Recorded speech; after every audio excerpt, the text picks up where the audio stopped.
Okay, if we could all rise for the pledge, please.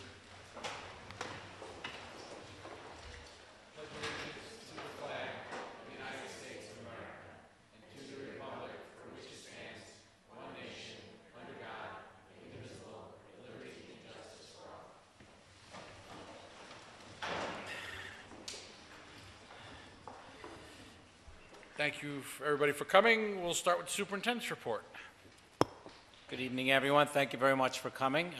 Pleasure to have you all here at the beginning of 2019. High schoolers and middle schoolers are certainly looking forward to what's coming in a couple of weeks with midterms. Elizabeth, I don't know if you have many as a senior, probably not a lot, but I wish you all best of luck as the midterms come around.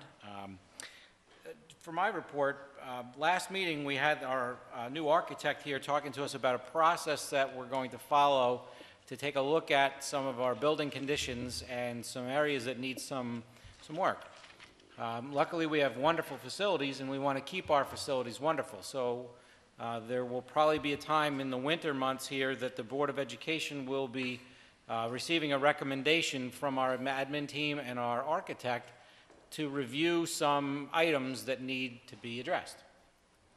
We're pretty excited about it because there are certainly some health and safety elements that we have to take a look at. There are some maintenance elements that we have to look at that truly need to be addressed. And we think we can come up with a way to do that in a very fiscally responsible way to maximize the amount of money we get from outside sources and minimize the amount of money we have to take from our local taxpayer share. And we think that we've come up with a plan for the financial side on how to do that. So now we're looking at what does our architect say and what does our board ultimately want to do with that process. So probably beginning with the first meeting of February, we're going to be spending time for our meetings in each of the three schools, reviewing the issues that need to be addressed in each of the three schools live together. So we can look at those spaces and those facilities. Pay no attention to the gentleman on the ladders.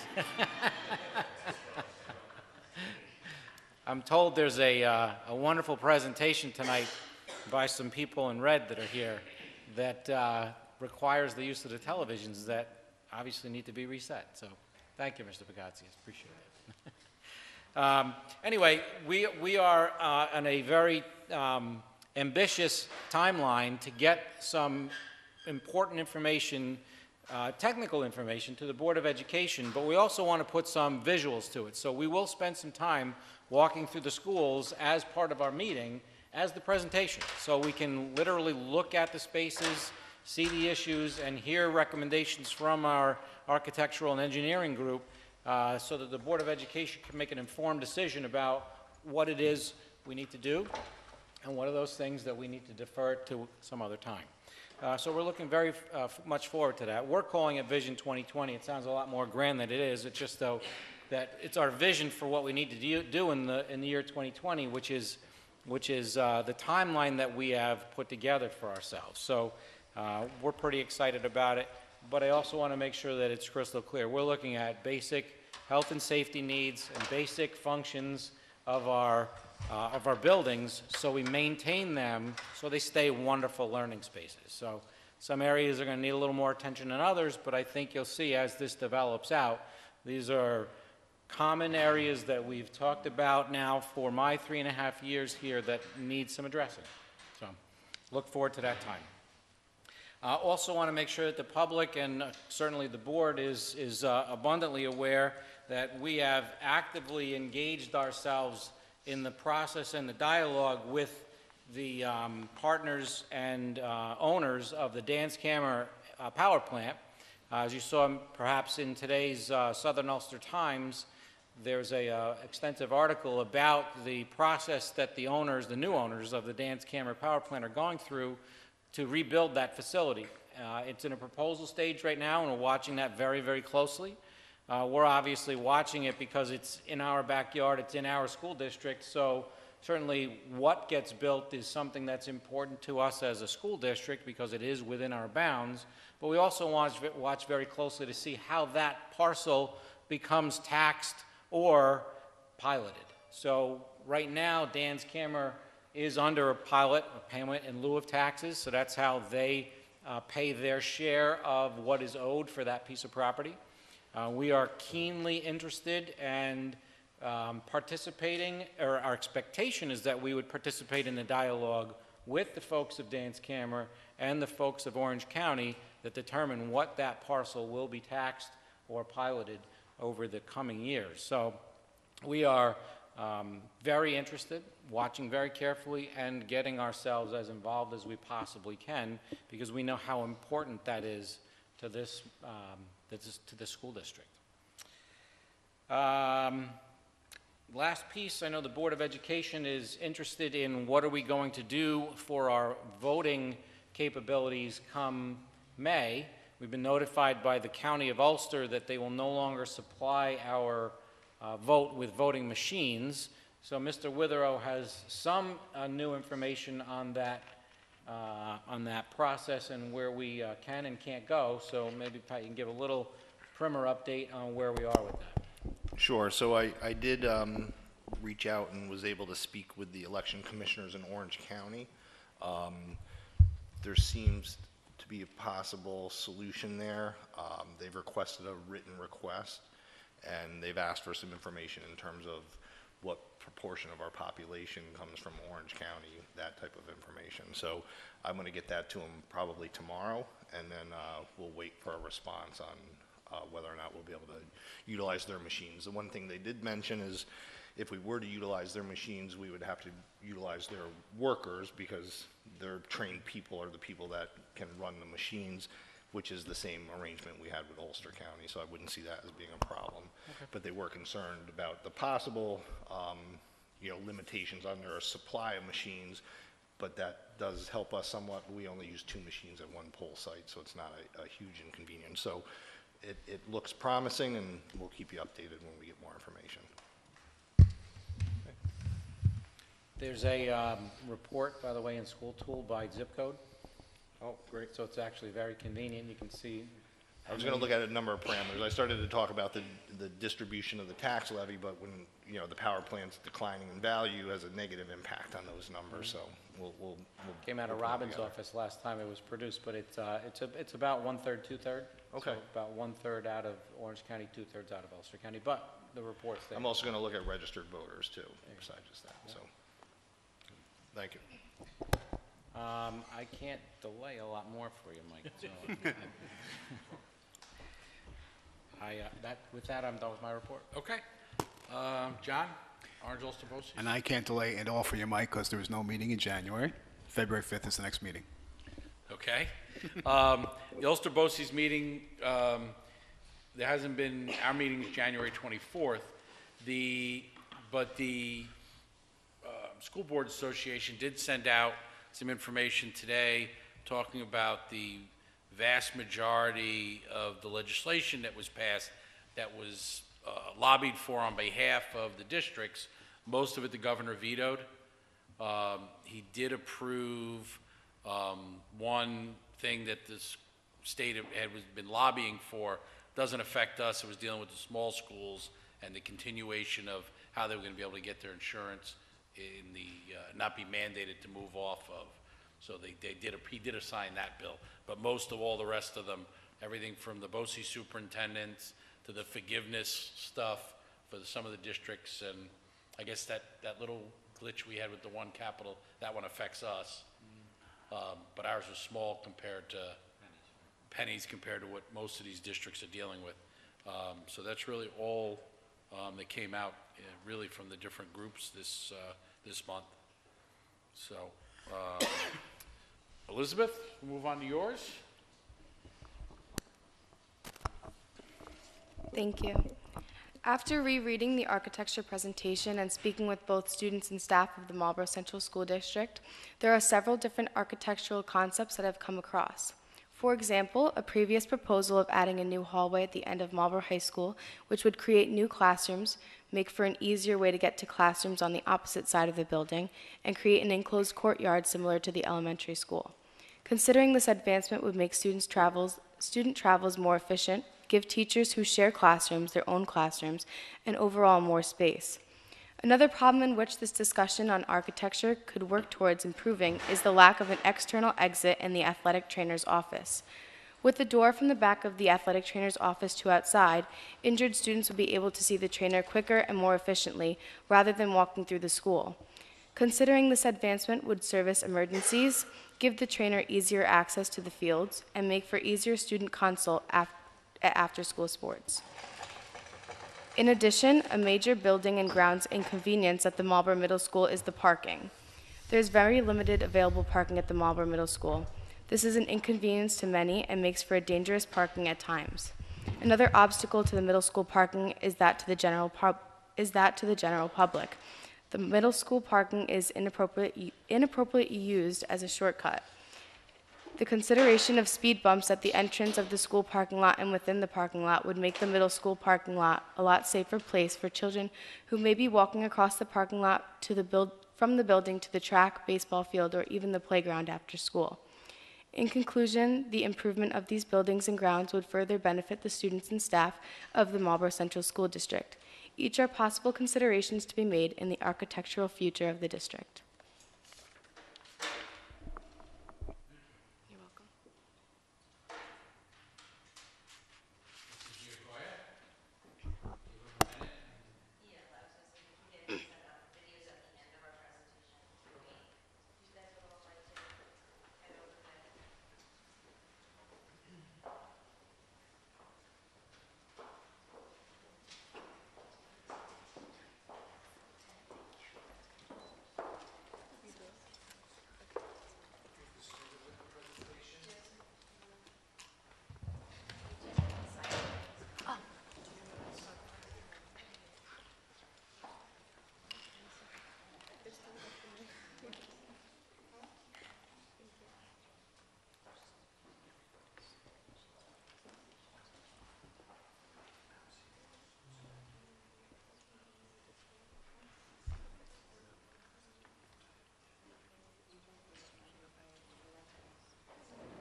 Hi, my name is Joseph Schindler, and I am the Marlboro Middle School FCCLA president.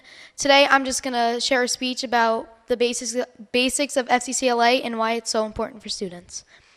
Every day, I'm constantly asked by students and by adults, what is FCCLA? FCCLA is a national student-led program that stands for Family, Career, Community Leaders of America. FCCLA is unique because it is the only student-led organization that has a main key focus of family. FCCLA is important for students because it teaches them crucial life skills such as public speaking, time management, money management, critical thinking, and problem solving. The skills learned in FCCLA will help students in the long run because it'll help them with job interviews, giving articulate speeches to important people, working in groups with colleagues, and being able to budget time to do different tasks at work. Since FCCLA is a student-led organization, every officer position is filled by a student. You can run for a variety of different officer positions at the state and national level, but when it comes to chapter positions, you can only run for the basic president, vice president, treasurer, etc. Marlboro has had a wide variety of state officers and one national officer. Our past and present state officers include Miss Wolf, Jason Chapardizi, Awanya Mattis, and Emma Feeney, among 20 others, and our soon-to-be State Officer Jessica Singh. Now that I've enlightened you on the basics of FCCLA, I'm going to tell you why our trips are so important and what the competitive events of FCCLA are. The competitive events of FCCLA are called STAR events, which stand for Students Taking Action for Recognition. Students use the Family and Consumer Sciences as references to complete these events. STAR events are you compete in a STAR event at state meeting and if you qualify at the National Leadership Conference. You're probably wondering, what is state meeting and what is the National Leadership Conference? State meeting is a statewide meeting where FCCLA members from your state meet up at a hotel and you participate in STAR events, workshops, dinners, and you have a giant banquet on your last night there with a giant dance, and it helps students make new friends. If you If you receive a high silver or gold on your STAR event, you can qualify for the National Leadership Conference. The National Leadership Conference is a nationwide meeting where FCCLA members from all around the country meet up to participate in STAR events, recreational activities, and meet new friends. The National Leadership Conference can be anywhere in the country, and this year it is in Anaheim, California. And at state meeting this year, 2018 state meeting in Syracuse, New York, there were 230 attendants. And at the National Leadership Conference in Atlanta, Georgia from 2018, there were 7,400 people who attended. FCCLA is much more than group work and fun trips. We also do a lot of community service. Right now, we are currently raising money for the Mid-Hudson Animal Aid so that they don't close and so these animals don't go homeless. I hope you enjoyed my speech, and now I would like to introduce Jason Jadapradisi and Awanya Mattis to come up and say a few words.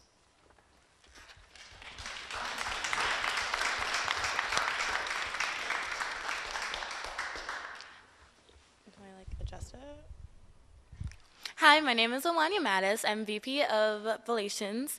In my time in the FCCLA, it's been absolutely phenomenal. I've had the opportunity to speak and meet with other people, all other officers from 50 states and U.S. territories. I've also had the pleasure of running state meeting and summer leadership. FCCLA has been a major part of my life. Though challenging, the benefits are overwhelming. Hello everyone, my name is Jason Japaridza and I'm the 2018-2019 State Officer for FCCLA. I'm Vice President of Finance and Parliamentary Procedure, and essentially my job is to keep order in the state meeting and to read off the Treasurer's Report. Although FCCLA has been a great experience for me, I feel bad that I have to take off this jacket at the end of March. Thank you. Good evening, everyone. I'm Jessica Singh. I'm a New York State Officer-elect. Over the summer, I was able to go to the National Leadership Conference in Atlanta, Georgia. I met a bunch of different people from around the country. There, I competed and I received gold as I presented my project. Not only did I get to go to nationals, I was also able to go to the Summer Leadership Conference in SUNY Oneonta. There I met my new council, and we became very good friends. We discussed topics we needed to talk about in fall planning. In October, we had fall planning in Calhoun, New York. There, we designed our national leadership t-shirts, we did our skits for state meeting, and we also planned out our summer leadership meeting. Overall, it was a great experience, and it made memories I will always cherish. Hi everyone, I'm Isabel Vicari, and I'm a junior leader in FCCLA. As a junior leader, I learned communication skills and am taught life skills to help me make better decisions. I like to be a junior leader because I get to meet new people and make new friends.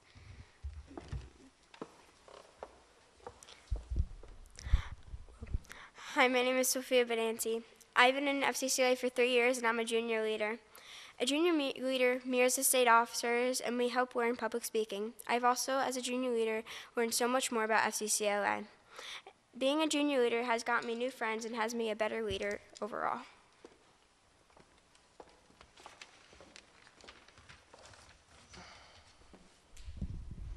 Okay, so we're going to start giving out awards. So every year, New York State FCCLA gives awards in several areas. Now, this year, Marlboro FCCLA is honored to have 3 well-deserving individuals receive their awards. Chapters nominate individuals based on the criteria provided by the association. Will Mr. Malazzo, Miss Rifkin, and Mrs. Wolf please come up?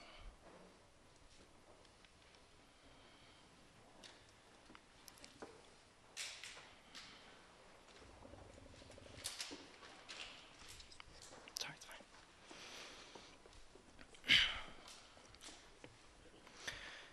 Mr. Frank Malazzo will be receiving the New York State FCCLA Board of Education Award for his many years of outstanding support for FCCLA. Students greatly appreciate his committed attendance at our state conferences. He is a calming and supportive voice for students when they have to wait to compete. Ms. Sandy Rifkin will be receiving the Honorary Membership Award. Ms. Rifkin donates her time and energy to FCCLA on countless occasions. She helps organize events, provides transportation, and can be counted on always to help out. Mrs. Wolf will be receiving the Alumni Achievement Award. Mrs. Wolf was part of FCCLA. She was a past national New York State officer in high school, having experienced the benefits of FCCLA. She has donated, she's donated for helping students take, I'm sorry, I'm just haven't had water all day. Do you mind? I'm so sorry. Just like, thank you so much. Hydrate, hydrate, hydrate. Sorry. She's helping students take advantage of all the benefits that FCCLA has to offer. Marlboro is very fortunate to have 3 award recipients this year. Mr. Malazzo, Ms. Rifkin, and Mrs. Wolf will receive their awards at this year's state conference in March, held at Villa Roma Cancun in New York. Thank you.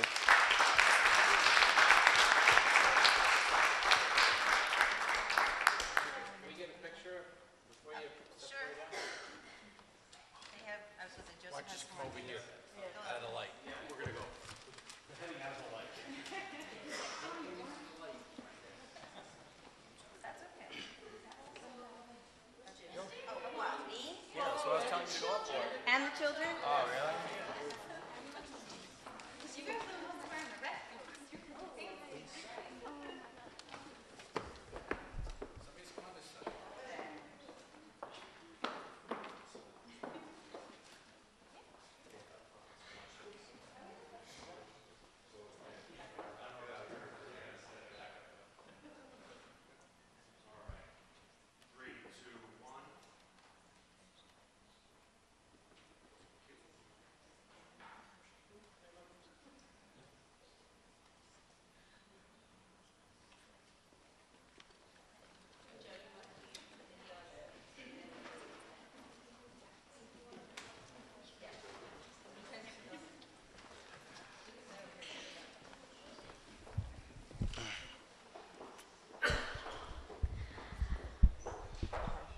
So I made a video about like all the great things we do in FCCLA, and it just has a bunch of pictures in it.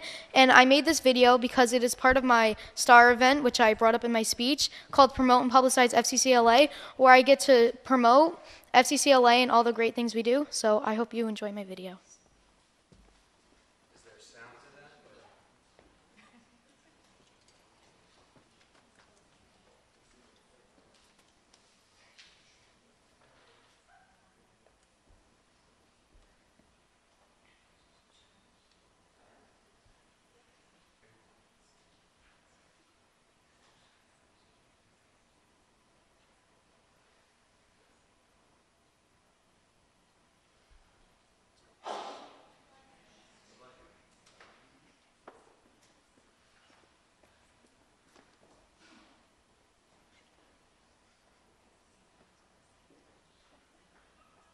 I was going to say, I think there's music. just. Yeah, there should be background sound.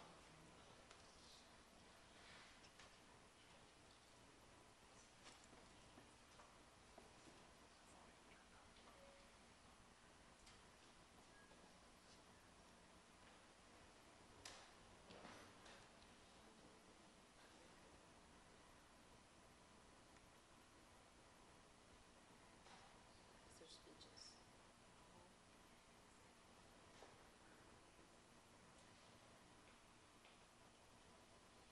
You can just tell us a little bit about it. Yeah, I was gonna say, there are speeches by students about why they think that why they enjoy doing what they do and some of the stuff that they do.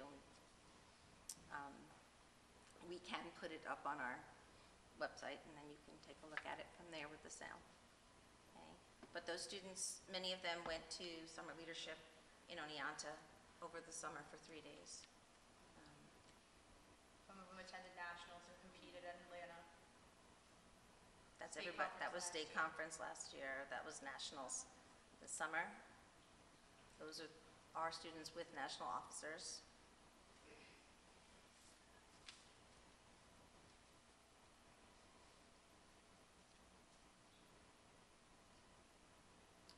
Emma taught a workshop on making dog toys out of her recycle project. She did that at Summer Leadership and at our District 3 meeting for the Hudson Valley.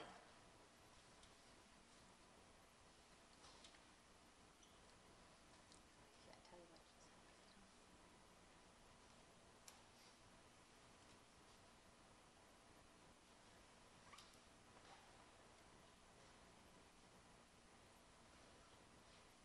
Those were our students at state conference this past year. There's her. Lip sync it. Basically, it was about how FCCLA is related to Family Consumer Science as being a CTSO, a Career and Technical Student Organization. And all of this CTE, Career Tech Egg coursework has student leadership organizations that are attached to it.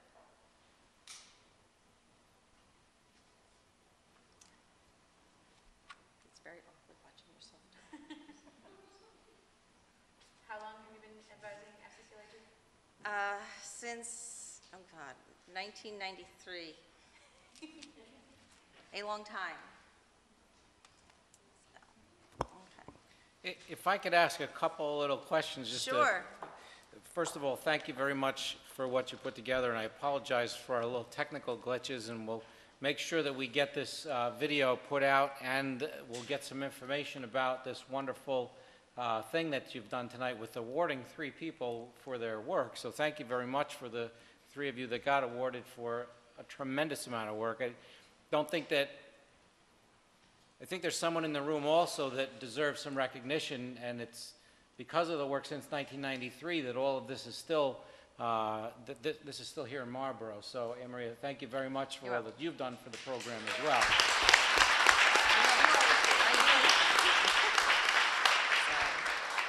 I mean, we went through some tough times with cuts and things were changed, and Ms. Giacoya stepped up and kept it going through all of it. Well, thank you. Fantastic. So thank you very much You're for that. welcome. How many kids are in the program right now? At the roughly? middle school level, there's about 30 students who stay after school once a week, and at the high school level, there's about 20 students who stay after school once a week on a different day. So it's, And I believe we're taking, I think, 30, we are almost 30 to 32, state yeah. conference in Villaroma where we're going to be giving these awards out. So we'll have a nice Marlboro representation there. So.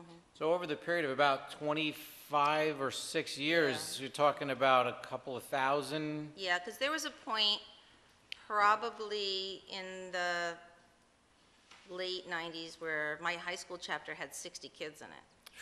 To the So- point, like I had to say half of you come on one day and half of you come on another day because I can't take all of you at once. It's that tremendous impact on people. Obviously, what was just described for us from Mr. President, I'm sorry, I forget your first name?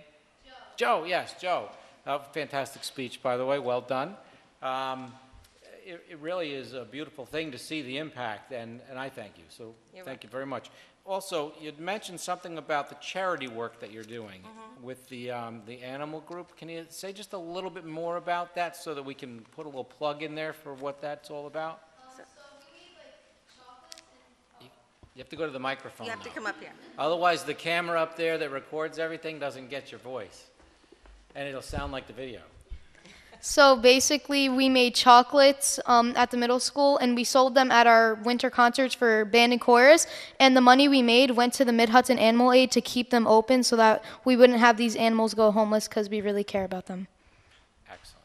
Thank you. So, thank you. I just want to commend the students for speaking because I've been in your shoes, I've worn the red coat, and I can tell you right now, Joe, to do that without looking down at a paper, when I was in middle school at your age, and Giacoy can vouch for me, 19 years ago, I would not have been able to hold my own like you did. So congratulations, guys. Amazing jobs. You guys are going to rock it at state meetings. So round of applause to you guys.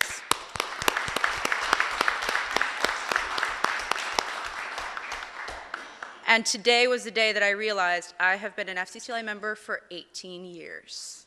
So thank you, Giacoya, for that. Sometimes I worry that the influence has been extended. So tonight's presentation by Joseph was planned totally by him as part of his STAR event. Basically, all I did and Ms. Wolf did is he sent us some stuff and we previewed it and corrected some grammar. As an 8th grade student, I think that this can really be a challenge, and you rose to the occasion, and you did a really great job. Board members and administration have received an invitation to state conference banquet, and if you'd like to attend, you just need to let me know because I have to register people for that dinner banquet online. Or if you have questions, just feel free to send me an email. I'd also like to acknowledge the students who went to nationals this summer and competed in their STAR events. So Sophia Benanti and Isabella Vicari received a silver in chapter review. So come on up here. You want to give those out? And your scores are attached that I've been holding hostage. Okay. No, they get to keep those. Yeah, I'm not involved. Okay. Emma Greiner received a silver in recycle and redesign.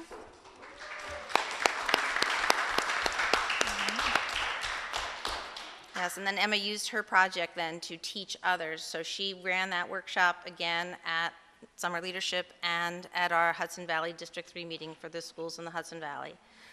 And Jessica Singh received a gold on her Focus on Children project.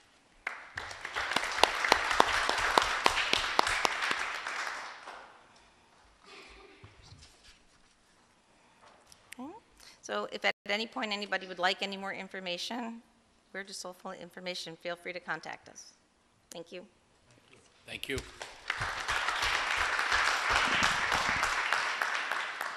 Okay, we're going to move right into public comment on agenda items. If anybody has any comments on the agenda, please come to the podium. Okay. We'll move to the consent agenda. Resolved that the Board of Education, upon the recommendation of the Superintendent of Schools, approve the contracts, agreements, and reports as presented. CSE, CPSC recommendation report, and an anonymous backpack program donation. Can I get a motion for the consent agenda? Susan, second. John. Any discussion? Please cast your vote.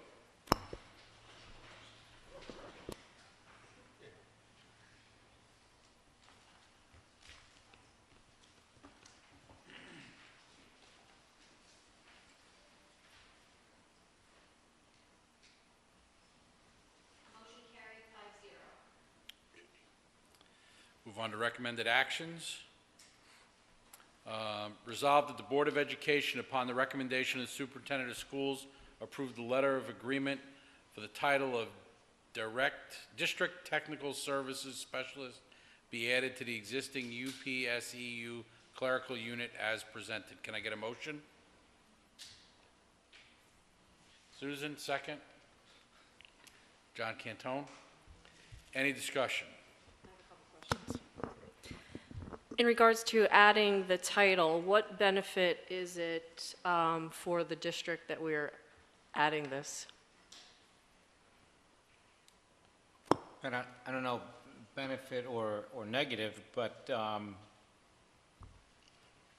it's a request that was made by the UPSEU unit and that particular title to pull together, and after discussion, it was agreed that that's what we would do. Benefit, negative, I don't know, this enters us now into the next phase of the discussion, so I don't want to handicap our position as we now begin to negotiate what that contract would look like. So I think there are benefits and there are negatives, and we'll try to mitigate the negatives and maximize the benefits as we negotiate that merged contract. So are we talking about a long-term cost or cost savings compared to what we have now? Virtually unknown, because it depends upon what this group decides on how we put that contract together. So there's no contract provisions yet. This is just approving us to go to the next phase, which is now negotiating what that contract would be. So hence the part where it says no demand to negotiate prior to March 1st. Correct. So that allows us to not do anything until that point. At that point, the UPSEU group can request of us to bargain the merger then. We had a standalone individual contract with the employee, and it was discussion about wrapping those people that really weren't management type employees into a bargaining unit. So we didn't have to do all those individual ones. Yeah. So the economics of it really are determined in the next phase. That's the most important phase. This is a pro forma piece that allows it then to move on to that next phase. Thanks. Any other questions? Please cast your vote.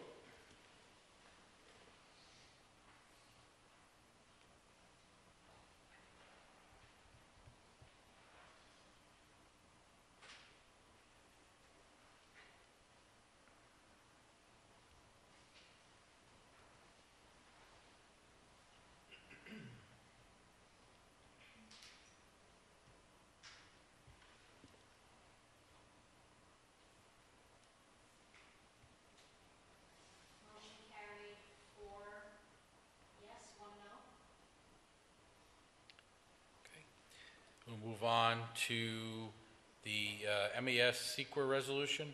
Resolved that the Board of Education, upon the recommendation of the Superintendent of Schools, approves the Marlboro Elementary School CEQA resolution as per the attached.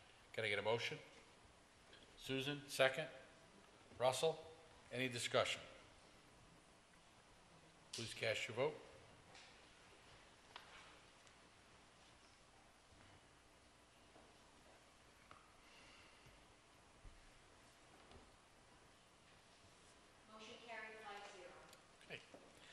Old business? Do you have any old business? I just want to, I know there's been a lot of discussion, and we brought it up briefly at the last meeting.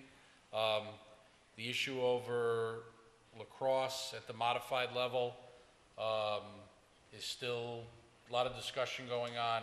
We did get a change of information from Highland today. We were told they weren't doing modified. Now we're being told they are doing modified, but they have too many kids to do a merger. So with us on that, so the superintendent, the athletic director is still working on it with the building administration to see where we go, and I'm hoping that there's some 7th and 8th graders that are sort of, because they are doing a program, means the youth program is not going to be run at that level. So it's sort of our 7th and 8th graders are sort of left in limbo. So hopefully we can come up to find a solution that, takes care of at least the 7 or 8 kids that have been playing all along. We can find a way to keep them this year. being able to play and, come back with a plan to move forward. So that's really the only old business that I had. Yeah, Ms. Clinton and Ms. O'Donnell are actively working on it with some staff to figure out what program would work with the configuration we have, and we'll provide a recommendation to this body as soon as possible, potentially next meeting, so. Can you give any background about how we went from they don't have enough people to even have a team to now they went to a point of now they got too many to even merge? That like two extremes. I think unfortunately, because so much of it is second and third party, we can't tell, what goes on behind their scenes for the decision. Curious. I don't think it would be fair to characterize why. I just know they have made a decision, and we did get official word that they are doing it, but they have too many of their own students. So we're still trying to work. I think there's some solution that can be made. There's a couple different options. As long as we all, in all areas, everybody's thinking what's best for the kids. And that's as long as that's where everybody's head's at, I think we can get to a good place. Any new business? Any other items? Yeah, I just want to bring up about the middle school for a moment, please. About 4.5 years ago, I did a tour of the middle school, and I noticed that the middle school back then was very behind on many things, updates, technology, et cetera, back then. And I did some digging into facilities reports, facility committee reports from 8-9 years ago, and I saw people bringing up some of the things that I witnessed myself 4.5 years ago, brought up 9 years ago. Now that my daughter's in middle school and I've been to a few functions there, I just find it very disheartening that the middle school is so behind the 8 ball in this district. And I feel that we need to really start paying some attention to it specifically. You look at the gymnasium and there's no sound system in there. And drama club in particular has to do their production there. They have to rent equipment, pay money. We have a beautiful high school facility. I don't know why, if we don't have the upgraded capabilities at the middle school, why we wouldn't move the middle school production to the high school. We have the facility. Coordination should be, the coordination should be a priority to make that happen if we can upgrade the technology there. But I think the technology is something that we should really focus on at the middle school. Yeah, thank you. I appreciate that. I think you'll see some substantial focus on middle school needs in our work with the architect over the next couple of months, because there are some real needs there.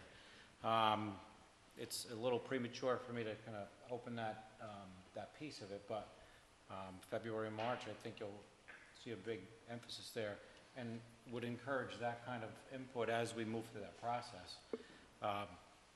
On another note that I'll knock on wood for, Mr. Bacatius and I are relatively confident, and that's a scaled, relatively confident comment, that our Smarter Schools Bond Act is in queue for approval. Until there's an actual approval, I'm not fully confident, but a substantial amount of the money in the Smart Schools Bond Act goes into middle school technology, because it's the only building that hasn't been upgraded in that area. So, yes, you're 100% right. We've got some work to do. Yeah, and I even want to bring up like a couple of events that I went to at the cafeteria. They bring in these little tiny speakers, and as Mr. Stanmeyer speaks, with the tone of his voice, the speakers fall, they hit the floor. It's embarrassing. It's just stuff that needs to really be worked on. Yeah, absolutely. All right, great. Thank you. Any other items? With what Russell had to say about, you mentioned drama? Yeah. So how has it been in the past with like parking, and I mean, have we been able to maximize true attendance and participation and get the kind of outcome that you're looking for at a middle school level? Because I would assume there's probably a little bit of a difference between a middle school level and that of a high school level, something perhaps I don't know that you want to grow to, but at the same time, I mean, if we're at that stage already, I mean, are we getting, you know, the true benefits, or is parking or whatever, is that becoming a hindrance to the productions? Both of these things are issues. I know that there's an active dialogue going on right now about the location of the middle school performance, and we do have some new directors, so we kind of want to listen to that perspective. I know Deb's got some thoughts on it, and I have some thoughts on it. Parking is absolutely an issue. So it's an active dialogue about where that production should be. I'll just put out there as a public notice, too, that we all must play nice in the sandbox and make sure that we share facilities as best we possibly can, because there's a lot of need all at the same time, or overlapping needs, I should say. So it's a piece that we have to look at very carefully. Well, plus, I think we've taken, in the other performances, concerts and whether choral and band, we've already made that move. You know, proactively, the administration has really made the move to move as much of that, even though it's the middle school and sometimes you want to do things in your building, because of some of the facility issues, they've already moved those things to the high school to take advantage of because it's just, it's more convenient for the community to park there, to get in and out of the building. It's all on one level. You know, there's no, would come through the front door, they're there. It's, you know, so it's, but hopefully, not hopefully, we will see a proposal, I think, as we go through this facility work that should greatly improve the middle school and in these areas that are important to the educational setting we have. And I think that's one of the reasons why we want to do those presentations with our architect and our admin team present at the building, so we can literally walk around the building. Instead of having a visual presentation, we'll have a walking presentation. So that's kind of the purpose for those pieces. So that's what we're preparing for. So, Ralph, bring your walking shoes, because those meetings, we're going to be wandering the building, not just sitting around. Ralph comes to every meeting, so not everybody gets to go to every meeting, but Ralph comes to every meeting. He's practicing. Yes, he's heading for the podium, I see. Ralph's been to more meetings than I have. Recognition of district residents and others. Mr. Walters.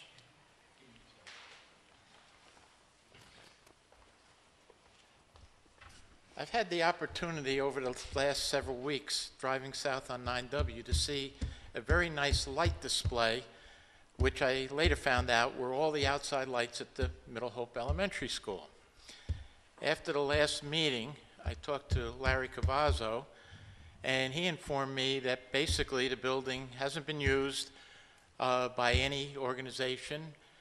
Dance Camera had a meeting there, which they, I understand, paid for. And the only other use of that building is for a basketball program. I suggested to him that the outside lights should be cut back to just security lights. I asked him if the heating in the building was cut back to basically no heat, and he said, oh, it's being kept at 60 some odd degrees. Being a concerned taxpayer, there's got to be energy that's being used and we're paying for. The other is, we hear all the time about shortage of energy. We're taking a lot of it and maybe not using it. My suggestion is that this basketball program that I know has been in Middle Hope for the 50,000 years be moved to the Marlboro Elementary School. The group that runs that program does not pay any rent. I don't think it's an actual program of the school district, but move them up to the elementary school possibly. I'm sure that you can find time to squeeze them in. And in essence, mothball the Middle Hope School until such time as a tenant is found. And cut back on as much of the utilities as we can. I did ride up there to one night. There was nobody in the parking lot, and the lights were blasting like crazy. And, you know, from the highway, it was a nice light show. So can you imagine how much utility is being expended there? Thanks, Ralph. Yep. Any other district residents? Okay. We do have an executive session to discuss the employment history of particular persons and proposed pending and current litigation. So I have a motion to adjourn to executive session. John, second. Russell, there'll be no action after the meeting. Thank you, everybody, and the next meeting's on the 17th.